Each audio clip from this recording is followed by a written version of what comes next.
Hello hi friends, welcome to my channel విలేజ్లో వంటలు. ఇప్పుడు చేసుకోబోయేది పూరి.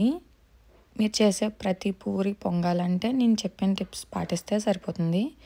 చేసిన ప్రతి పూరి పొంగుతుంది. చాలామందికి పూరీలు అప్పడాల టైప్లో వచ్చేస్తున్నాయని అనుకుంటారు కదా.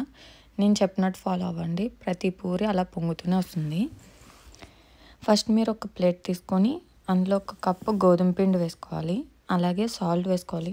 ఇంకేమి వేసుకోవాల్సిన అవసరం లేదు. పెరుగు కానీ, పంచదార కానీ, పాలు కానీ అసలు ఏమీ వేసుకోవాల్సిన అవసరం లేదు. అలాగే వాటర్ వేసుకోవాలి, కోల్డ్ వాటర్ వేసుకోవాలి. వామ్ వాటర్ కానీ, వేడి నీళ్ళు కానీ అసలు ఏం వేసుకోవాల్సిన అవసరం లేదు. చన్నీళ్ళు వేసుకొని కలిపేసుకోవాలి అంతే. మీరు మిక్స్ చేస్తున్నప్పుడు గట్టిగా చేతులతో అంటూ మిక్స్ చేయాలి. అలా అంటూ మిక్స్ చేస్తేనే మీకు గట్టిగా వస్తుంది పూరి పిండి. చపాతీ పిండికి అయితే మెత్తగా రావాలి, పూరి పిండికి అయితే గట్టిగా రావాలి. మీరైతే గట్టిగా కలుపుకోవాలి. పూరి పిండి కలిపేసుకొని ఒక 10 మినిట్స్ పక్కన పెట్టేసుకొని ఈ లోపల పూరి కర్రీ చేసుకోవచ్చు. పూరి కర్రీ చేసుకునే విధానం ఏంటంటే, ఫస్ట్ ఒక బాండీ తీసుకొని అందులో కొంచెం ఆయిల్ వేసుకొని శనగపప్పు, ఆవాలు, పచ్చిమిర్చి, ఉల్లిపాయలు ఇవన్నీ వేసుకొని ఫ్రై చేసుకోవాలి. ఎక్కువ ఫ్రై చేసుకోవాల్సిన అవసరం లేదు. ఆనియన్స్ లైట్గా ఫ్రై అయ్యేంత వరకు ఫ్రై చేస్తే సరిపోతుంది. అలాగే కరివేపాకు వేసుకోవాలి.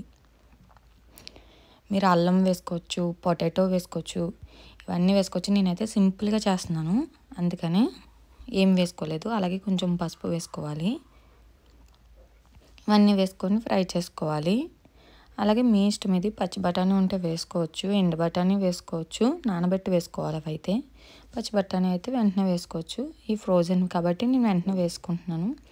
అలాగే వాటర్ వేసేటప్పుడు మీరు ఆనియన్స్ ఎంతైతే ఉందో అంతే వాటర్ వేసుకోవాలి. లేకపోతే ఎక్కువ వాటర్ వేసుకుంటే మీకు పల్చగా అయిపోతుంది. సాల్ట్ వేసుకొని బాయిల్ అయిన తర్వాత శనగపిండి ఒక 2 టేబుల్ స్పూన్ వాటర్ కలిపి ఎలాంటి ఉండలు లేకుండా మిక్స్ చేసుకొని ఆ వాటర్లో వేసుకోవాలి. ఉప్పు అంతా సరిపోయిందో చూసుకొని ఆ శనగపిండి వేసుకోవడమే ఆ వాటర్లోకి. అప్పుడు ఇలా ముద్దలా వస్తుంది కదా. మీరు అలాంటి ఉండలు లేకుండా మిక్స్ చేస్తూనే ఉండాలి, లేకపోతే ఉండలు వచ్చేస్తూ ఉంటాయి. శనగపిండి స్లోగా వేసుకోవాలి. శనగపిండి పేస్ట్. పూరీ కర్రీ అయితే రెడీ అయిపోయింది. ఇప్పుడు పూరీ పిండి నానబెట్టి ఉంచాం కదా, ఒక 10 మినిట్స్ కర్రీ అయ్యే లోపల నానబెట్టేసాం కాబట్టి సరిపోయింది.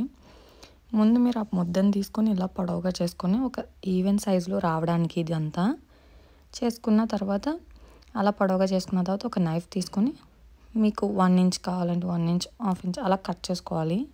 మీకు నచ్చిన విధానంగా కట్ చేసుకున్న తర్వాత మీరు అలా రౌండ్స్ బాల్స్లా చేసుకొని పక్కన పెట్టేసుకోవాలి. ఏంటంటే మీకు ఈజీగా ఉంటాయి ఇలా చేసుకొని పెట్టుకుంటే. బాల్స్ చేసుకున్న తర్వాత ఒక బౌల్లో గోధుమ పిండి తీసుకొని మీరు ఆ ఉండని తీసుకొని అందులో పెట్టుకొని మీరు ఒక పల్చగా కొంచెం రౌండ్గా వచ్చేలా చేసుకుంటే మీకు పూరీలు చేసుకోవడానికి ఈజీగా ఉంటాయి. మీరు పూరీ చేసేటప్పుడు ఎప్పుడు పల్చగా చేయకూడదు. పొంగాలంటే కొంచెం మందంగానే చేసుకోవాలి. అంటే మరీ మందంగా చేసుకోకూడదు. ఒక రూపాయి కాయిన్ అంత సైజు ఉంటుంది కదా, ఆ సైజులో చేసుకుంటే మీకు మందంగా చేసుకుంటే పూరీలు అయితే పొంగుతాయి.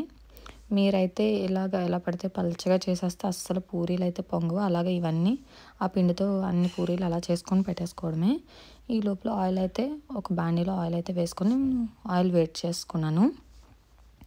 ఇప్పుడైతే నేను పూరీలు అయితే వేసి ఆయిల్ అయితే హీట్ ఎక్కాలి. ఆయిల్ హీట్ అవుతేనే పూరీలు పొంగుతాయి, లేకపోతే పూరీలు పొంగవు. మీరు ఆయిల్లో పూరీ వేసినంతసేపు నొక్కుతూనే ఉండాలి. ఆ నొక్కుతేనే గరిటతో ప్రెస్ చేస్తూనే పూరీలు పొంగుతాయి. చూసారు కదా, వేసినంతసేపు ప్రెస్ చేస్తూనే ఉండాలి ఆ పూరీని, అప్పుడే బాగా పొంగుతాయి. చూసారు కదా, నేను వేసే ప్రతి పూరి పొంగుతుంది కదా. మీకు ఇలాగే పూరీలు చేయాలంటే ఇలాగ మీరు ఏమి వేయాల్సిన అవసరం లేదు. నేను చెప్పినట్టు అన్నీ వేసుకుంటే సరిపోతుంది. పూరి పిండిని మాత్రం ప్రెస్ చేస్తూ మిక్స్ చేయాలి అంతే. కానీ గట్టిగా కలుపుకోవాలి. మెత్తగా కలుపుకుంటే పూరీలు ఏమీ పొంగవు. మీకు ఈజీగా హోటల్ స్టైల్లో పూరీలు అన్నీ పొంగుతాయి. Thanks for watching. Please subscribe my channel.